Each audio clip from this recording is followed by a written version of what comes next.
ಬೆಂಗಳೂರಿನಲ್ಲಿ ನಡೆಯುತ್ತಿರುವಂತಹ ಅದು ಫ್ರೀಡಂ ಪಾರ್ಕ್ನಲ್ಲಿ ನಡೆಯುತ್ತಿರುವಂತಹ ನ್ಯಾಯ ಸಮಾವೇಶದಲ್ಲಿ ಗಿರೀಶ್ ಮಟ್ಟಣ್ಣವರ ಒಂದು ರೋಷಾಗ್ನಿ ಸ್ಫೋಟವಾಗಿದೆ. ಆ ಒಂದು ಹೋರಾಟದಲ್ಲಿ ಗಿರೀಶ್ ಮಟ್ಟಣ್ಣವರ ಒಂದು ರೋಷದ ಮಾತುಗಳು ಕೇಳಿಬಂದಿದೆ. ನ್ಯಾಯ ಸಮಾವೇಶದಲ್ಲಿ ಗಿರೀಶ್ ಮಟ್ಟಣ್ಣ ಅವರ ರೋಷಾಗ್ನಿ ಸ್ಫೋಟ ಆಗಿರುವಂಥದ್ದು. ನನ್ನ 10 ವರ್ಷದ ಬ್ಯಾಂಕ್ ಹಿಸ್ಟರಿಯನ್ನ SIT ನೋಡಿದೆ. ಒಂದು ನಯಾ ಪೈಸೆ ಕೂಡ ಅಕ್ರಮ ಹಣ ನನ್ನ ಅಕೌಂಟ್ನಲ್ಲಿ ಬಂದಿಲ್ಲ ಇದುವರೆಗೂ ಕೂಡ. ಇದು ಎಂದೂ ಕೂಡ SITಗೂ ಕೂಡ ಗೊತ್ತಾಗಿದೆ, ಎಂದೋ ಗೊತ್ತಾಗ್ಬಿಟ್ಟಿದೆ. ಸತ್ಯ ಏನು ಅಂತ ಕೂಡ ಗೊತ್ತಾಗಿದೆ. ನಮ್ಮ ಹೋರಾಟ ಇನ್ನೂ ವಿಸ್ತರಿಸುತ್ತೆ, ಎಲ್ಲ ಕಡೆ ಹೋಗುತ್ತೆ. ನಮ್ಮ ಹೋರಾಟ ಎಲ್ಲ ಕಡೆನೂ ಆಗುತ್ತೆ. ಪ್ರತಿ ಜಿಲ್ಲೆಯಲ್ಲಿಯೂ ಕೂಡ ನ್ಯಾಯ ಸಮಾವೇಶ ನಡೆಯಲಿದೆ. ನಾವು ನಡೆಸ್ತೀವಿ ಅಂತ ಹೇಳ್ತಾ ಇರೋದು. ಷಡ್ಯಂತ್ರ ಅನ್ನೋದು ಡಿ ಗ್ಯಾಂಗಿನ ಒಂದು ಹೊಸ ಸಿನಿಮಾ ಹೆಸರು. ಫ್ರೀಡಂ ಟಿವಿನಲ್ಲಿ ನಿಂತು ಗುಡುಗಿದಂತಹ ಒಂದು ಗಿರೀಶ್ ಮಟ್ಟಣ್ಣನವರ ಒಂದು ಪ್ರತಿ ಮಾತಿಗೂ ಕೂಡ ಸಭಿಕರಿಂದ ಚಪ್ಪಾಳೆ ಶಿಳ್ಳೆ ಬಂತಿತ್ತು. ನ್ಯಾಯ ಸಮಾವೇಶದಲ್ಲಿ ಗಿರೀಶ್ ಮಟ್ಟಣ್ಣವರ ಒಂದು ರೋಷದ ಮಾತುಗಳು ಕೇಳಿ ಬರ್ತಾ ಇರುವಂಥದ್ದು. ನೀವು ನನ್ನ ಗಮನಿಸಿ, ನನ್ನ ಒಂದು ಬ್ಯಾಂಕ್ ಅಕೌಂಟ್ನಲ್ಲಿ ನನ್ನ ಒಂದು ಬ್ಯಾಂಕ್ ಅಕೌಂಟ್ ಏನಿದೆ ಅದರಲ್ಲಿ ನಯಾ ಪೈಸೆ ಕೂಡ ಒಂದು ಅಕ್ರಮ ಹಣ ಬಂದಿಲ್ಲ ಇದುವರೆಗೂ. ಅದನ್ನು SIT ಕೂಡ ತೋರಿಸಿದ್ದೀನಿ, ಅವ್ರಿಗೆ ಗೊತ್ತಿದೆ ಕೂಡ, ಸತ್ಯ ಏನು ಅಂತ ಅವರು ಕೂಡ ತಿಳ್ಕೊಂಡಿದ್ದಾರೆ. ಬೆಂಗಳೂರಿನ ಫ್ರೀಡಂ ಪಾರ್ಕ್ನಲ್ಲಿ ನಡೀತಿರುವಂಥ ಒಂದು ನ್ಯಾಯ ಸಮಾವೇಶ ಏನಿದೆ ಅಲ್ಲಿ ಗಿರೀಶ್ ಮಟ್ಟಣ್ಣ ಅವರ ಮಾತು ಹೀಗೆ ಬಂದಿರುವಂಥದ್ದು.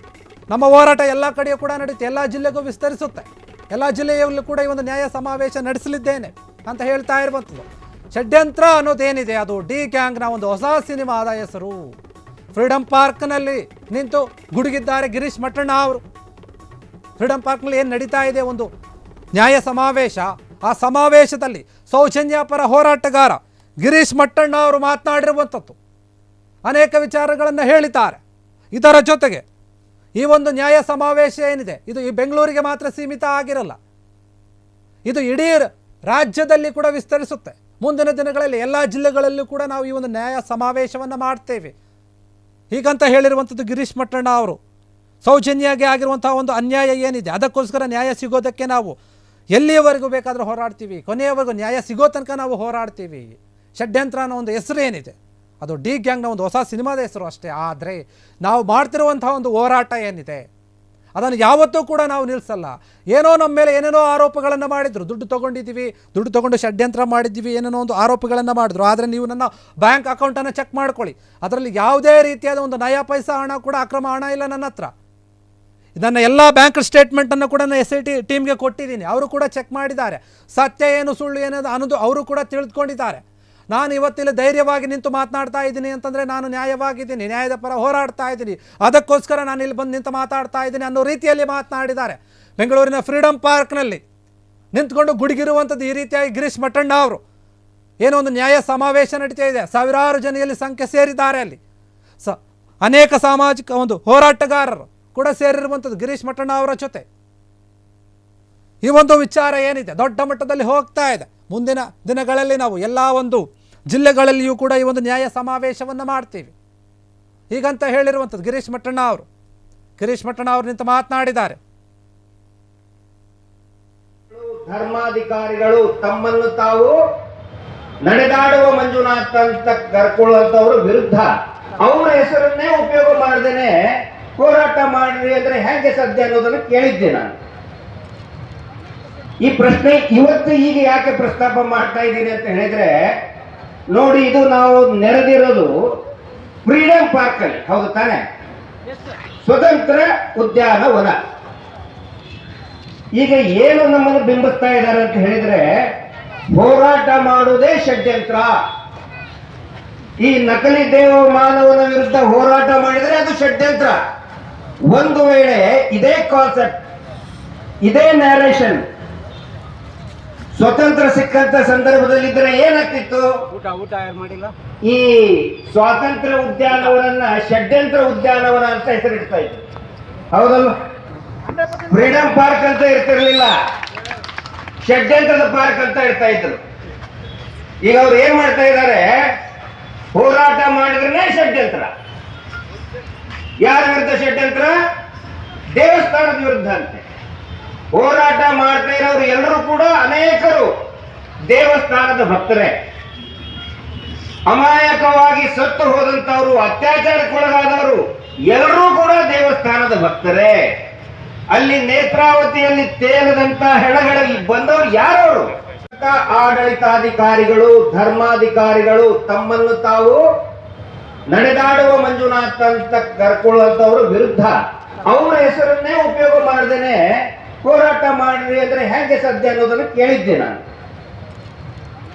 ಈ ಪ್ರಶ್ನೆ ಇವತ್ತು ಈಗ ಯಾಕೆ ಪ್ರಸ್ತಾಪ ಮಾಡ್ತಾ ಇದ್ದೀನಿ ಅಂತ ಹೇಳಿದ್ರೆ, ನೋಡಿ, ಇದು ನಾವು ನೆರೆದಿರೋದು ಫ್ರೀಡಂ ಪಾರ್ಕ್ ಅಲ್ಲಿ, ಹೌದು ತಾನೆ? ಸ್ವತಂತ್ರ ಉದ್ಯಾನವನ. ಈಗ ಏನು ನಮ್ಮನ್ನು ಬಿಂಬಿಸ್ತಾ ಇದ್ದಾರೆ ಅಂತ ಹೇಳಿದ್ರೆ, ಹೋರಾಟ ಮಾಡುವುದೇ ಷಡ್ಯಂತ್ರ. ಈ ನಕಲಿ ದೇವ ಫ್ರೀಡಂ ಪಾರ್ಕ್ನಲ್ಲಿ ಗಿರೀಶ್ ಮಟ್ಟಣ್ಣ ಅವರು ಏನಿದ್ದಾರೆ ಈ ರೀತಿಯಾಗಿ ಮಾತನಾಡ್ತಾ ಇರುವಂಥದ್ದು.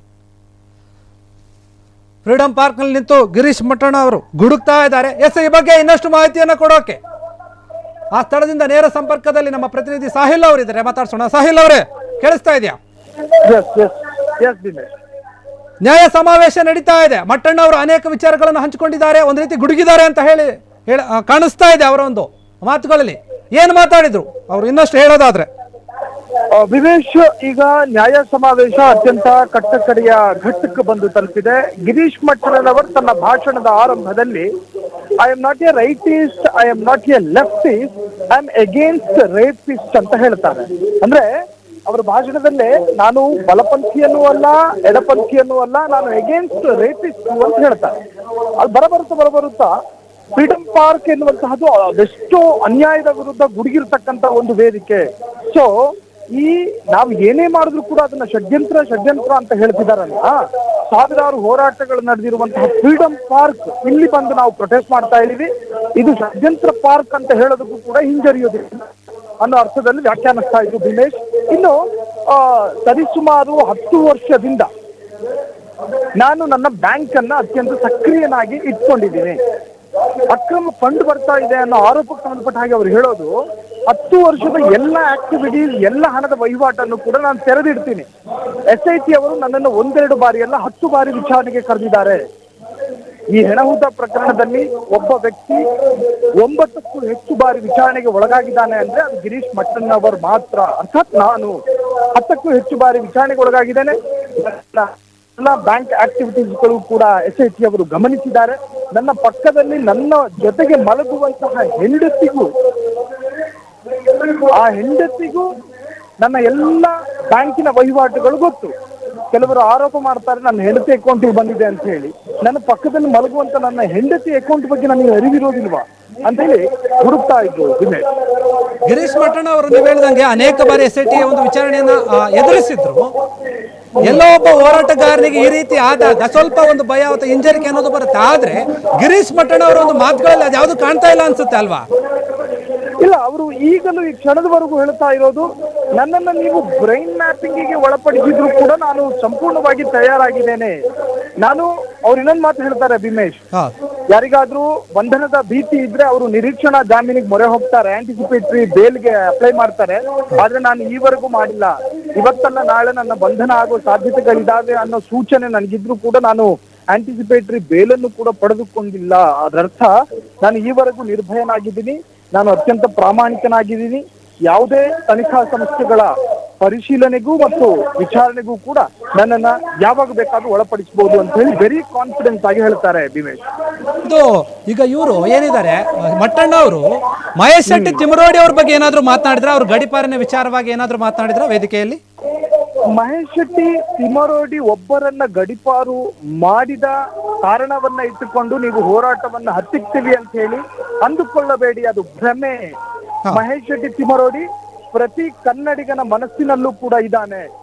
ಗಡಿಪಾರು ಮುಖಾಂತರ ರಾಯಚೂರು ಸೇರಬಹುದು ಮಹೇಶ್ ಶೆಟ್ಟಿ ತಿಮರೋಡಿ, ಆದ್ರೆ ಸೌಜನ್ಯ ಹೋರಾಟ ಪ್ರತಿ ಕನ್ನಡಿಗರ ಮೂಲಕ ಮಹೇಶ್ ಶೆಟ್ಟಿ ತಿಮರೋಡಿ ಎಲ್ಲರಲ್ಲೂ ಕೂಡ ಶಕ್ತಿ ತುಂಬೋದಕ್ಕೆ ಇರ್ತಾರೆ ಅಂತ ಹೇಳಿ ಹೇಳ್ತಾ ಇತ್ತು ಭೀಮೇಶ್.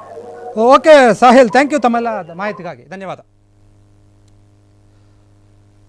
ಗಿರೀಶ್ ಮಟ್ಟಣ್ಣ ಅವರು ಬೆಂಗಳೂರಿನ ಫ್ರೀಡಂ ಪಾರ್ಕ್ನಲ್ಲಿ ನಿಂತು ಅಬ್ಬರಿಸ್ತಾ ಇದ್ದಾರೆ. ಸೌಜನ್ಯ ಪರ ಹೋರಾಟದ ಬಗ್ಗೆ ಮತ್ತಷ್ಟು ಧ್ವನಿಯನ್ನು ಜೋರು ಮಾಡಿದ್ದಾರೆ. ಈ ಹಿಂದೆ ಯಾವ ನಿಲುವಿನಲ್ಲಿದ್ರು, ಏನು ಮಾತಾಡ್ತಾ ಇದ್ರು, ಯಾವ ರೀತಿ ನಡೆದುಕೊಳ್ತಾ ಇದ್ರು, ಅದೇ ರೀತಿಯಾಗಿ ಅವರ ಮಾತಿದೆ ಈಗಲೂ ಕೂಡ. ಯಾವುದೇ ರೀತಿಯಾಗಲಿ ಏನೇ ಒಂದು ಘಟನೆ ನಡೆದರೂ ಕೂಡ ನಾನು ಜಗ್ಗಲ್ಲ ಬಗ್ಗಲ್ಲ, ನನ್ನ ಹೋರಾಟ ಯಾವಾಗಲೂ ಕೂಡ ಒಂದೇ ರೀತಿಯಾಗಿರುತ್ತೆ.